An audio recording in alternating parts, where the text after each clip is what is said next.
Well, I got turned around again.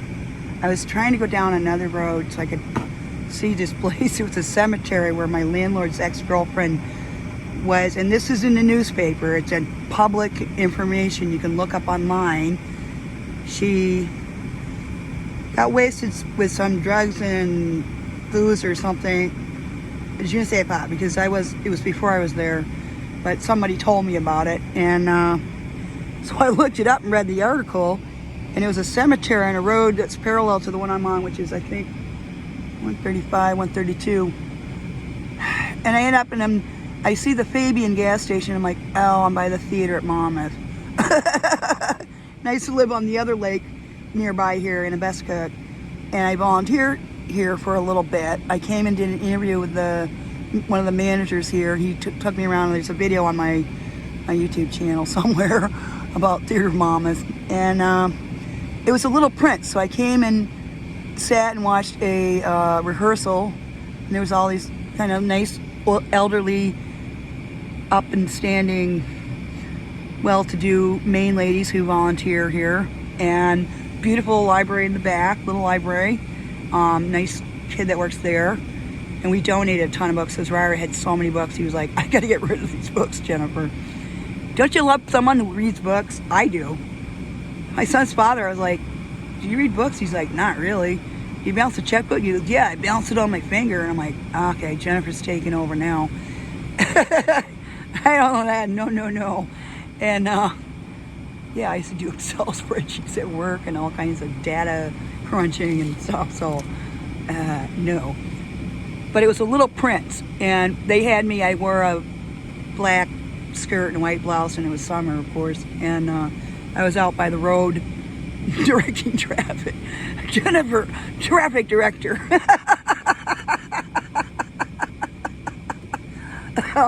Their performance was magnificent. They were great. And anyway, so this place, it's called Cumston Hall, Cumston Hall, and you can Google it up, and it tells all about the famous architect who designed it, and I can't remember his name. Maybe it was Cumston. I don't know. And there's an old cemetery over there. Maybe it's haunted. Careful, don't walk there at night. Anyway, I brought my aunt and cousin Trish, the one that died of pancreatic cancer about almost a year ago, I think, here, and her sister-in-law and her daughter. They came to stay with us at the house overnight, and Robert told them stories, and he's a charmer, of course, so they loved his stories, and he didn't tell the dirty ones. I can only tell those in person, I'm sorry. Some stuff went on in France that was, interesting that he told me about. And I can't tell it on here because it's not fit for everyone's ears. And I'm sorry. Even I was shocked. I was like, Robert, you did what? He's like, yep. I was like, okay, buddy. Glad you got it all out of your system before you met me. Anyway, that's it. I'm not saying anymore. Anyway, it's a beautiful facility, and the people here in the area are lucky to have it. And I think people probably come from all over to this. I mean, look at it. It looks like a fairy tale castle in the middle of Hodunk, Maine, Monmouth, Illinois. I mean, the Lakes districts are really nice, of course. And I grew up partly in Winthrop. That's my territory, supposedly. Now I'm like, I think I'll give it back. We got some dive bars. We got some druggies in the country. I got kitchen cabinets that are not up to par. Mice. What else? Monkey Lake. Like, I lived on Lake Wasatch in Dexter. We had 100 feet of lakefront property. I'd go down there and lay on a raft in my bathing suit, and I could see clear to the bottom. You could see like an old tree log. That was one of the 10 cleanest lakes in Maine, Lake Wasatch. Sorry, my finger keeps getting in the way. Hello.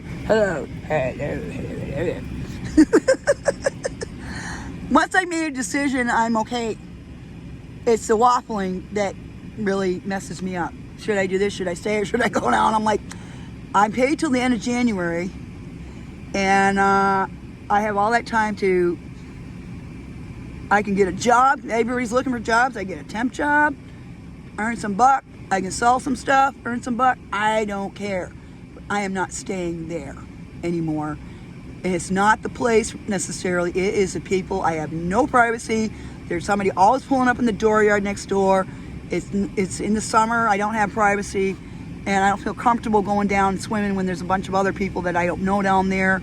And even people I know, I just, when it was just my landlord and his former girlfriend, they were my age, and I just would go down and put my feet in the water, put a chair next to the water, have a little glass of white wine with some ice, and be all chill, and stick my feet in the water every night. And then I'd run back up. They all closed up shop get off the beach at sunset, and I'd go back up and, I made sure Robert was fed and watered. As long as he had food, and he didn't care. He would eat a pizza every day. When I moved in his apartment in Portland, he had pizza boxes as like an end table next to his giant brown or green lazy boy. Does every bachelor have a giant, ugly lazy boy? Because Dean did, Sean's father did. Just about every bachelor I've ever met has a giant, ugly recliner. It's like the bat. You heard of the bat signal? It's a bachelor signal.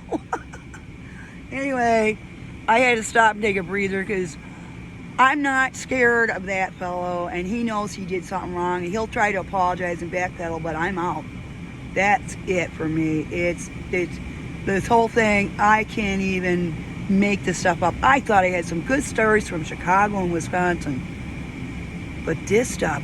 People squatting in a camp next door and pooping in the waste paper basket, being evicted for having 17 cats. I think that's in the, whoops, who's this person? Maybe he's going to the library. That's in the newspaper as well, so I'm not saying anything that's not public knowledge, okay? All this stuff is in the newspaper.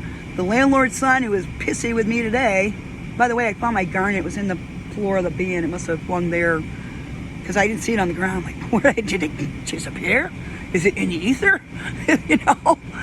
No, it was on the floor of the van. So I have my garnet, so I knew I'd find it. I just shouldn't put it on my pinky finger because it's too loose. And I know I must be losing weight because rings of a certain size are starting to fit on my ring fingers again. So, and my jean shorts are baggy and falling off, and I'm not wearing underwear, and I'm like walking around in the corner store before trying to keep my pants up, and I'm like, I don't think they want to see, it's a new moon, but I don't think they want to see my moon at the corner store. Hi, my friend Isaac, what did he say? Hi, the guy I know from Motorola, he's so funny. He is so funny. He took a vacation with his family in Maine once.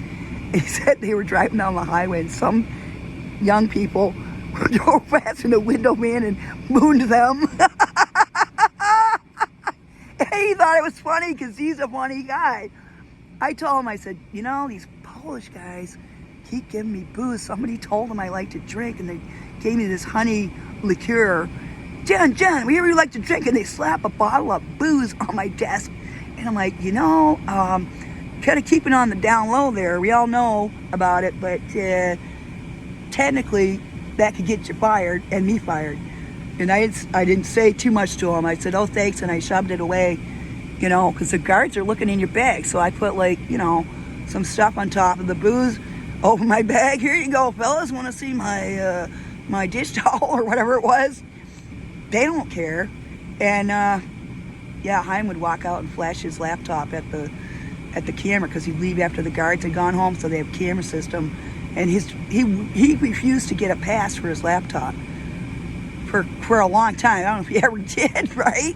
And he would flash it at the camera at 7 o'clock. Here's my laptop, but he never had a pass for it because he was a rebel like me. He taught me. So after I quit Motorola, because they were being pissy little you-know-whats, and I quit. I walked in there, I just said, I found a better opportunity, and I quit because the new boss was, he had one eye, so I called him the Baller, feller. I am sorry. He was a two-faced, evil jerk, and Chaim agrees with me. He said that guy was nuts. He wanted to put chips in people's brains, and he was serious. Jennifer, I get an idea. You know what we're going to do? We're going to put chips in people's brains. And I looked at him, and I'm like, are you joking, man?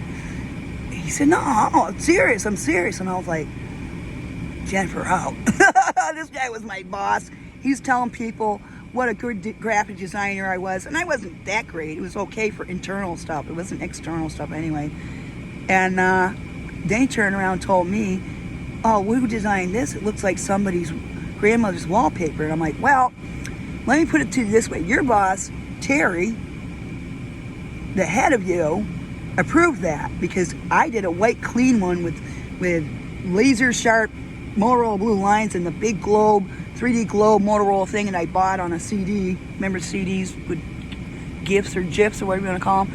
And it looked tight.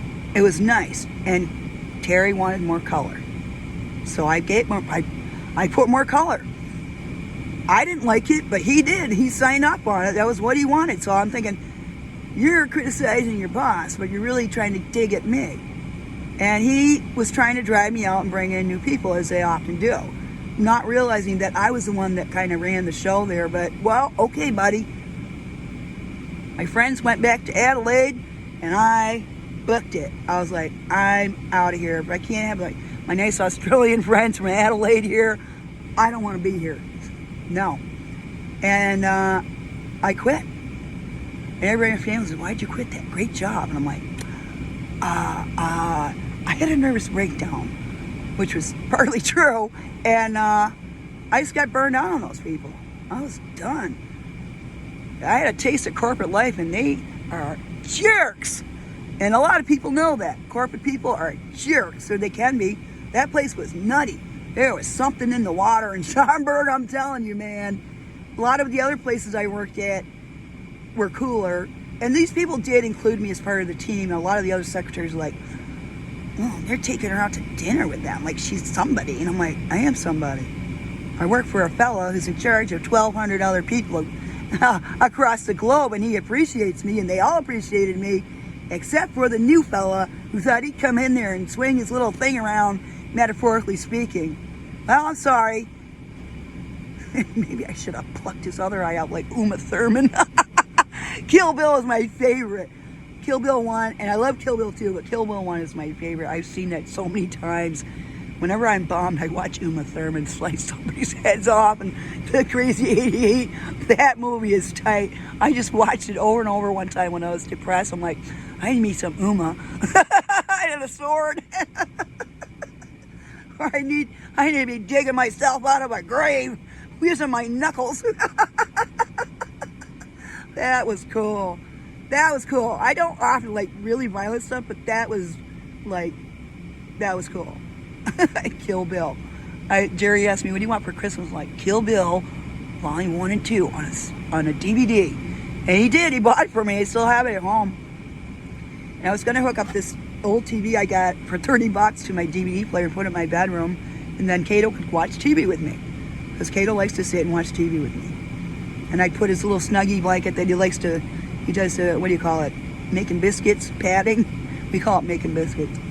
And I bought it for $5 for myself, and I adopted him, and all of a sudden he's padding on this $5 Snuggie with Scotty dogs on it from Goodwill. That became his blankie, and I wash it once in a while, and I make a little nest for him, and Moneypenny will come up and lay down next to him, or on the back of the couch, or vice versa, and they snuggle with me and watch TV. We used to, before all these people came and pooped in the waste paper basket next door and abandoned Brewster with no food inside. So Jennifer had to go down and shove him in a cat cure and bring him up and adopt him. So now I Brewster's rooster, and they don't. I know how to take care of my pets. I fed them, watered them, gave them treats, and filled up 2 bowls with IM, special cat food, and gave them more Temptations, and they were happy little kitties when I left. And I made sure Brewster didn't go out because I didn't want him out all night, especially if there's some animal with rabies could be around. And those fellas, he was always like, where are you? Did you win the lottery? Why are you staying in a hotel? And I'm thinking, none ya business. My money, my bank account, my life. I'm over 21 and I'm free and I don't break the law, unlike some people like him who got arrested for stealing a Kubota, and he happened to have a backpack full of a variety pack of drugs on his back. And he thought, I'll steal a Kubota, nobody will notice me. Well, do you think stealing a Kubota is a good idea when you have a backpack full of tasty illegal treats on your back? That's the kind of people I'm dealing with. He was in prison for 8 years. Statey. Luckily for him, it wasn't federal. He probably wouldn't be around by now. And he said the other day, I'm going to do something so bad. I'm so upset at everything. I don't like the snow. My girlfriend's threatening to leave me. Gee, I wonder why. He's getting drunk and threatening to beat her or beating her. Doing drugs all the time. Hey, yeah. I'm sure she wants some of that. I don't know why she's still there anyway. I have not a clue. She gets threatened to leave, but she's got free rent.